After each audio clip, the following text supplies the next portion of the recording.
அம்மாடி, உனக்கு 8 பவுனுக்கு நெக்லஸ் வாங்கி வச்சிருக்கேன். எனக்கு அத்தை? நான் என் மகள்கிட்ட பேசிட்டு இருக்கேன். இருக்கட்டும். நான் 2 புடவை எடுத்திருக்கேன். உங்களுக்கு ஒண்ணு, எனக்கு ஒண்ணு. எங்க காட்டு? நான் எங்க அம்மாட்ட பேசிட்டு இருக்கேன் த. என்கிட்டயேவா? சரி சரி, சண்டை போடாதீங்க. 2 பேரும் ரெடியா இருங்க. எங்க போறோம்? எங்க போறோமா? நான் என் ஃப்ரெண்டுகிட்ட பேசிக்கிட்டு இருக்கேன். நீங்க 2 பேரும் எங்கேயாவது போங்க. சண்டே ஒரு நாள் தான் லீவு, அன்னைக்கு வெளியே போகணுமா? 2 பேருக்கு வேற வேலை. டைம் ஆச்சு, அம்மாட்ட சொல்லிட்டு வா. அத்தை, இன்னிலேருந்து உங்களுக்கும் எனக்கும் ஒரு ஒப்பந்தம். என்னம்மா? என் குழந்தைக்கு ஆகிற செலவெல்லாம் நீங்க பாத்துக்குவீங்களா? எனக்கு ஆகிற செலவெல்லாம் உங்க குழந்தை பாத்துக்குவாராம். என் குழந்தைய பத்திரமா நீங்க பாத்துக்குவீங்களா?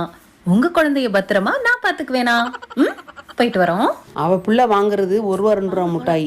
ஆனா இவ என் பிள்ளைகிட்ட எவ்வளவு புடுங்க போறாளோ. இதெல்லாம் என் நேரம். இப்படித்தான் இருக்க வேணும் பொம்பளை.